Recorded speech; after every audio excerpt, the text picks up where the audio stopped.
Oi gente, eu sou a Duda e hoje nós vamos conversar sobre o livro de ficção científica Poeira Lunar, do autor inglês Arthur C. Clarke.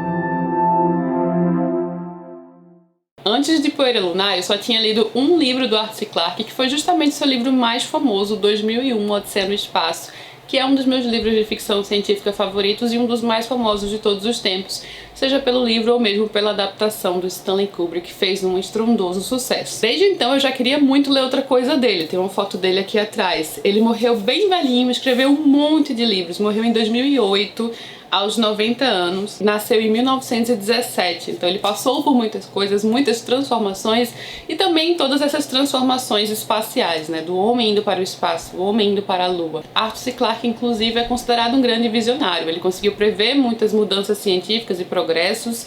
Por exemplo, eu lembro que no livro do 2001 Odisseia no Espaço tem algo que se assemelha muito a um tablet de hoje, né, um iPad, a um tablet mesmo. Isso, claro, é apenas um pouquinho só das muitas previsões que ele fez. E a imaginação rolava solto. O que a gente vê aqui em Poeira Lunar é justamente isso. Eu já tinha a impressão que esse seria um dos meus favoritos.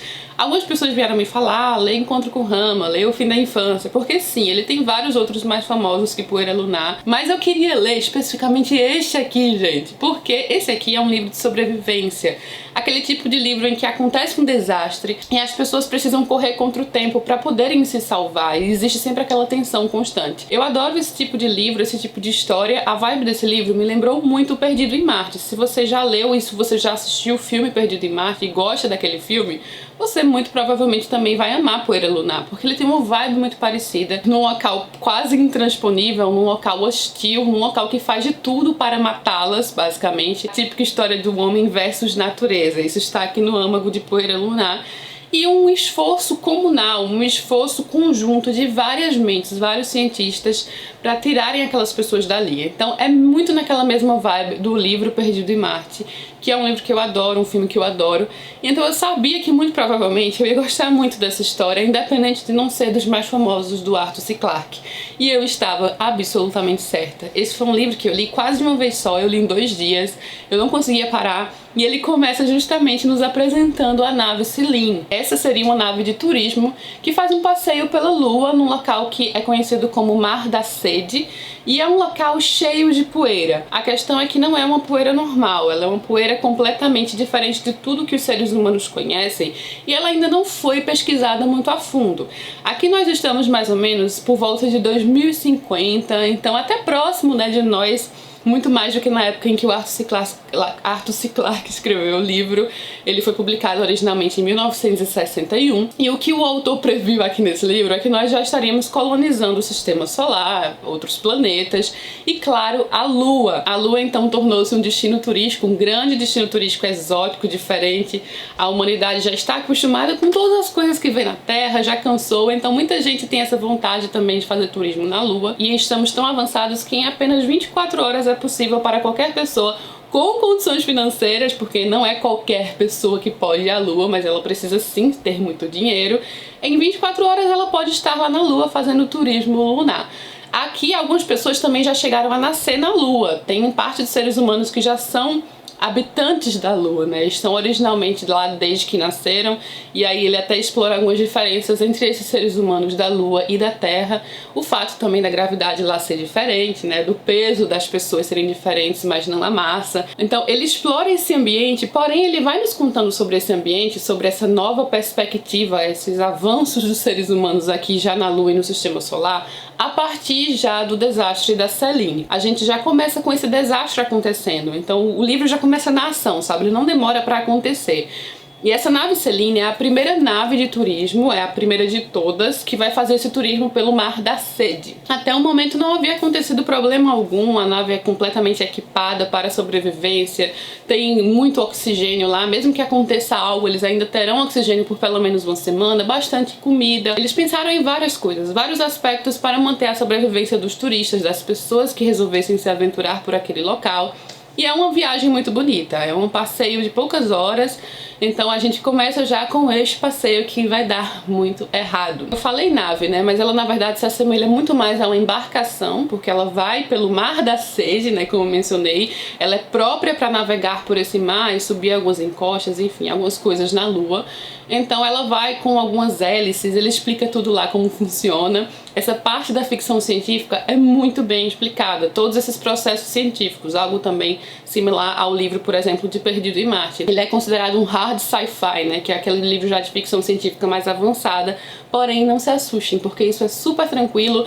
Ele explica o suficiente pra gente entender o que tá acontecendo, mas mesmo que você não consiga chegar até lá cientificamente falando, porque às vezes eu não entendo algumas coisas, é tranquilo, assim, logo vai passar e você vai entender o que eles estão fazendo. Mesmo com todas as precauções, afinal de contas é a primeira embarcação que faz essa jornada, então é tipo um teste, né, pra ver como seria, pra ver se daria dinheiro até, por isso eles não pensaram em colocar logo duas, apenas uma. E por mais que o negócio funcione e seja tranquilo, a natureza vai encontrar um meio aí de algo que já estava ali pra acontecer há milhares e milhares de anos, que vai acontecer justamente quando a embarcação Selene está passando por ali. E é aí que eles vão ser pegos justamente no Mar da Sede, nessa poeira que na verdade não é exatamente uma poeira. É difícil descrever a poeira, até para eles próprios, né? Eles ainda não tiveram tempo suficiente para pesquisá-la a fundo, porque não era necessário. Por exemplo, tem uma parte que os cientistas se referem a essa poeira.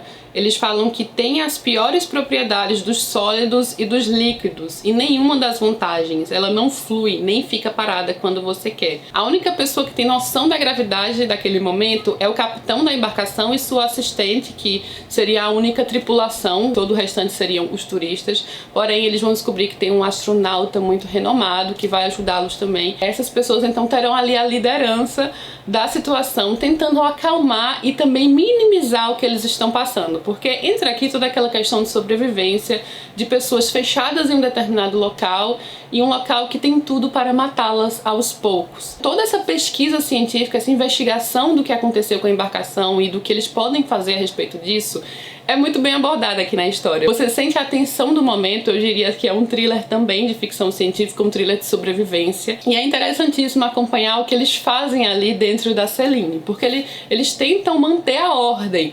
Porém, algumas coisas vão acontecendo, sempre algo vai acontecendo, as coisas vão dando muito errado e acentua muito essa questão do homem versus natureza, porque eles estão num ambiente hostil, eles estão na Lua, um local que por mais que o homem viva e esteja já habituado, não é como a Terra. Então ainda há muita coisa a se descobrir, ainda há muito a conhecer e eles estão numa situação das mais terríveis possível.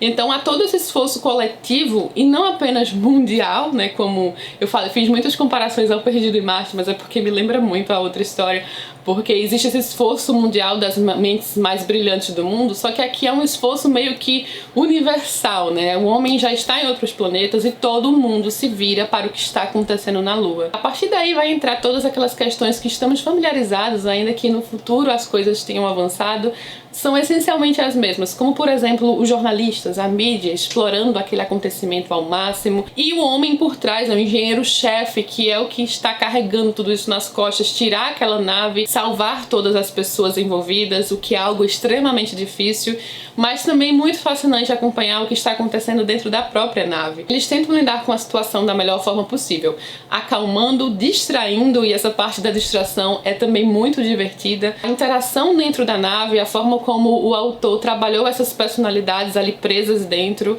trabalhou o entretenimento. Eles leem alguns livros e tem uns livros muito toscos assim, que são realmente cômicos para serem irônicos, como por exemplo um livro que é um romance entre Isaac Newton e uma pessoa, sabe? É como se fosse um romance histórico daqueles com apelo sexual. Eles também fazem meio que um julgamento, um tribunal ali dentro, então eles vão tentando achar formas de se distrair, porque não há nada a fazer. Ao mesmo tempo as coisas vão desandando muito, e assim que você acha que vai dar tudo certo, as coisas começam a dar errado. Então eu realmente curti muito cada momento desse livro, especialmente por o autor não ter tentado trabalhar, por exemplo, todo mundo dentro da nave. Eu acho que teria se perdido um pouco ali, porque ele realmente vai focar a interação apenas em algumas pessoas, nas que são mais atuantes, né? Nem todo mundo ia ficar o tempo todo participando de tudo, então tem algumas personalidades aqui dentro que vão se chocar também. O autor trabalha aqui dentro, por exemplo, rapidamente, claro, questões de colonização, que tem tudo a ver, né, com essa questão da conquista do homem no espaço, mas ele vai, por exemplo, começar de algo muito básico como na Terra.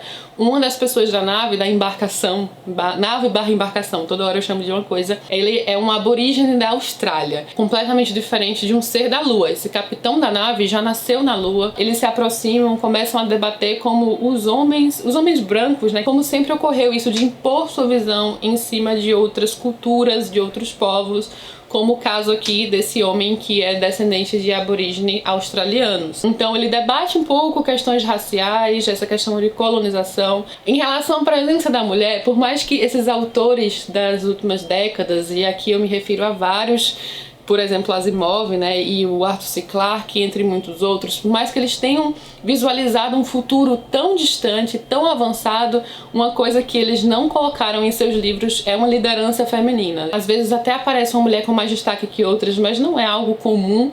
E aqui, mais uma vez, todas as lideranças são homens, tanto ali na nave, também no universo, as pessoas que estão no poder são homens. E eu sei que era uma época ainda muito machista, um livro escrito na década de 60, mas eu sempre menciono essa questão porque eu acho que em livros de ficção científica, como as pessoas viam tão à frente, né, previam tanta coisa, por que não prever também o avanço da igualdade entre os sexos, que era algo não tão trabalhado assim pelos autores de ficção científica.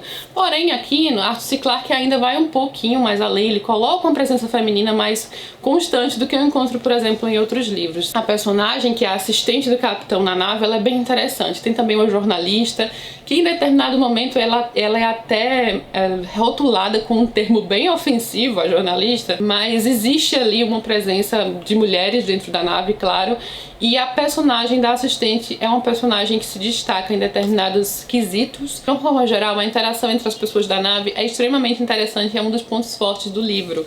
E tem momentos que há um estudo psicológico desses personagens, as figuras de liderança também são interessantes. É uma interação tão descontraída em vários momentos. Isso é algo muito legal nessa história, porque por mais que a gente sinta a tensão, até a claustrofobia, ao mesmo tempo ele tem um alívio cômico. A interação entre o grupo permite isso, e foi algo que eu adorei que o Arthur C. Clarke desenvolveu aqui. Havia uma concentração impressionante de cérebros e talentos ali dentro da Céline, mas a ironia daquela situação era que nem talento nem cérebro podiam ajudá-los naquele momento.